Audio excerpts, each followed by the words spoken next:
Sean muy bienvenidos a la presentación del tema sobre el cual estaremos hablando con mi compañero. El tema que nos tocó representar es el rococó, y nuestro grupo está integrado por Beatriz Almazán y Fabricio Meza. El rococó es un estilo artístico que surgió en Francia en el siglo XVIII con el reinado de Luis XV. El término rococó proviene de la palabra francesa rocaille, el cual su significado sería piedra, y coquille, que significa concha, elementos de gran importancia para la ornamentación de interiores. Entre 1730 y 1745 se afirmó como un arte aristocrático y refinado. El rococó es considerado la culminación del barroco, sin embargo, surge como reacción al barroco clásico.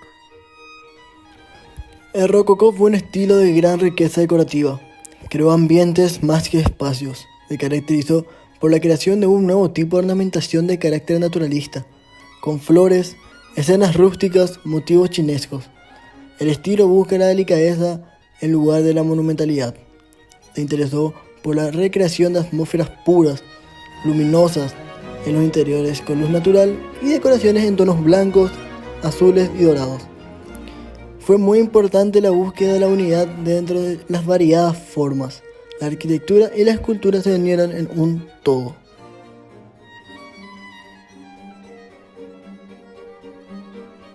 Este arte se distinguió por ser una manera de expresar el desarrollo de las relaciones sociales, la afinidad entre las personas y los grupos dentro de esta.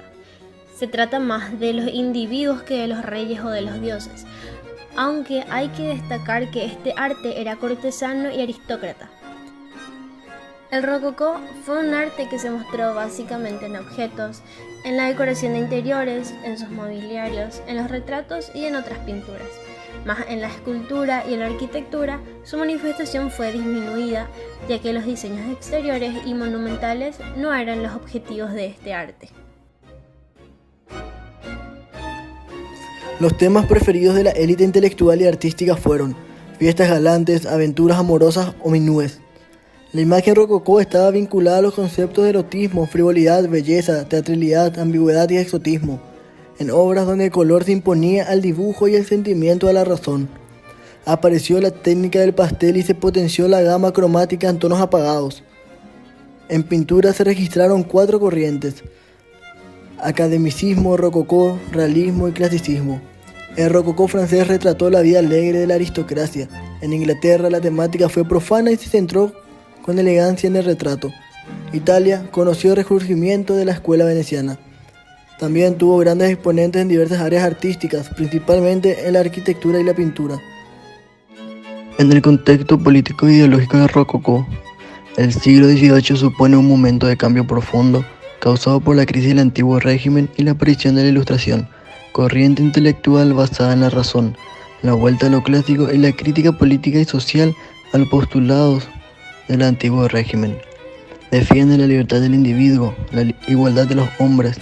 Este pensamiento será tomado por la burguesía que protagonizará la Revolución Francesa de 1789, consecuencia de la oposición de clases medias y populares a un sistema político-social dominado por la aristocracia, para pasar a un sistema liberal, con participación de los ciudadanos en los asuntos políticos y la igualdad de todos ante la ley. La crisis social y económica.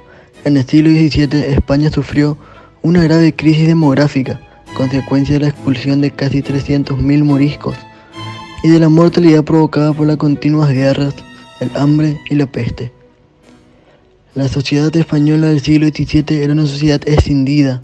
La nobleza y el clero conservaron tierras y privilegios, mientras que los campesinos sufrieron en todo su rigor la crisis económica. La miseria en el campo arrastró a muchos campesinos hacia las ciudades, donde esperaban mejorar su calidad de vida. Pero en las ciudades se vieron abarcados al ejercicio de la mendicidad, cuando no directamente a la delincuencia.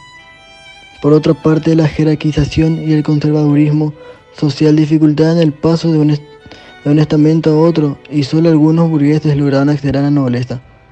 La única posibilidad que se ofrecía al Estado llano para obtener los beneficios que la sociedad estamental concedía a los estamentos privilegiados era pasar a engrosar a las filas del clero. Este hecho, unido al clima de fervor religioso, trajo como consecuencia que durante el siglo XVII se duplicara el número de eclesiásticos en España. Paraguay en esa época. Casi 100 años antes de la independencia, un grupo de criollos en Paraguay comenzó a manifestarse contra los abusos cometidos por las autoridades españolas en sus colonias en muchos casos. Una serie de factores políticos y económicos desencadenaron una revolución que reveló la particularidad de Paraguay.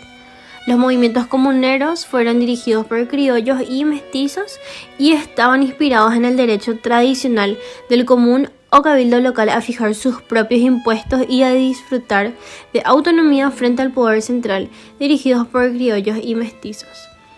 En cuanto a los conflictos, Paraguay ya había experimentado una serie de levantamientos a las imposiciones de las autoridades, como la del padre Cárdenas contra el adelantado de Álvaro Núñez, entre otros.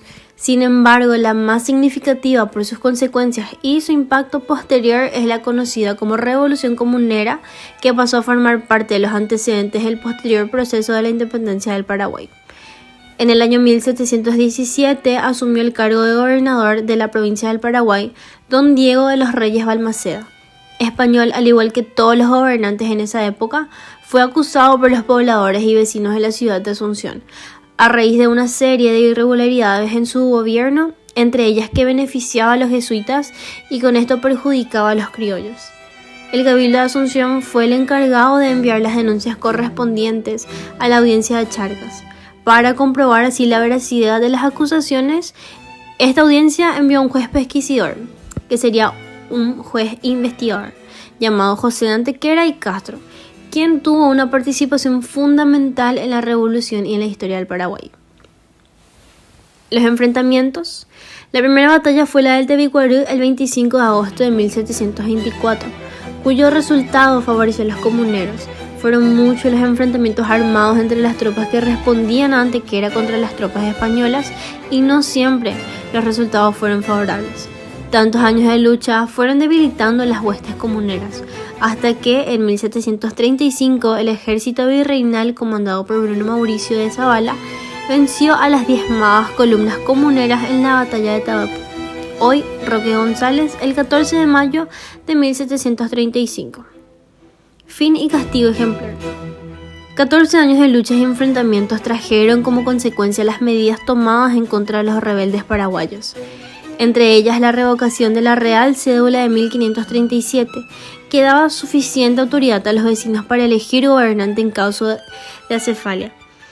El aumento de los impuestos a la exportación de los productos paraguayos, la implementación del puerto preciso de Santa Fe, la quema de todos los documentos de la época en la cual los comuneros dirigieron al Paraguay y la condena a muerte de los principales líderes comuneros. La ideología comunera contra el monopolio económico de los jesuitas y de la defensa de la autonomía del Paraguay fueron la semilla de la revolución de la independencia.